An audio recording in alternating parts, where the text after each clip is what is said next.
25 minutes. An odd amount of time, I know, but it's honestly all I have before I have to head out and get away as far as I can. I fucked up. No, that's an understatement. I have not only ruined my life, but 5,000 other people as well. It started at work this morning. I work for a company that develops mobile games. They started recently.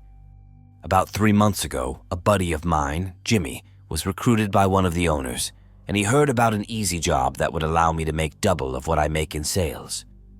I'm not one of the developers, designers, or even an intern. I'm the janitor. But they still paid me well. My wife, Danny, was a little disappointed when she heard I would clean for a living, but her mood changed for the better as soon as I told her I would be making a little over $4,500 a month. The job was easy. I would come into work at around 8 in the morning, and by 2 in the afternoon, I would be done. It's amazing how much closer I have gotten with my family because of this job. When I worked in sales, I would work 13-hour shifts, and I pretty much missed the first 2 years of my son's life.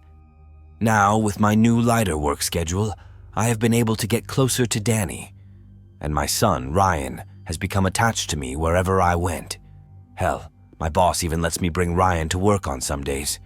He had fun hanging out with Jimmy and playing a couple of the games Jimmy was working on. Life was good up until today.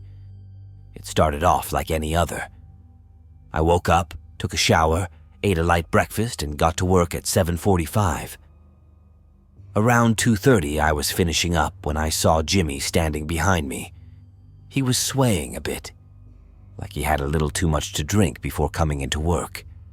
With a chuckle, I asked him if he was feeling all right. He shook his head slowly and asked, "Where's Ryan? I haven't seen him in a long time, and I have a new game I thought he would like to play." Thrown off a bit, I nervously replied, "Shit, Jimmy. He was with me the other day. You sure you're all right, man? Didn't get enough sleep last night?" He just stared at me for a couple of seconds before getting on his knees. He stretched his arms out dramatically before latching onto my legs and pleading, "Don't fucking go home. Don't leave work. Please, promise me, dude. Don't fucking leave." The fuck was he on? I just brushed it off as him being drunk and finished cleaning. I left around 3:20 and I managed to avoid Jimmy while I was leaving. I did manage to get a quick look at him without him noticing. He was softly banging his head against the desk. His lips were moving, but I couldn't hear what he was saying. I started to walk out the door when I heard a blood-curdling scream. By the time I managed to turn back around towards Jimmy, I saw him lying on the ground. He was stabbing himself repeatedly in the midsection. Bits of intestines started to leak out of the bigger gashes. A couple of guys tried to run up to him, but before anyone could stop him, he let out a loud sob and started to rip the insides out of his body. I don't know why, but I ran out to my car as quickly as I could and drove back home. I should have listened to his warning, but I refused to believe that my family was in any type of dangerous situation. I ran into the house to find that no one was home. I called out my Danny's name, but I was only met with silence.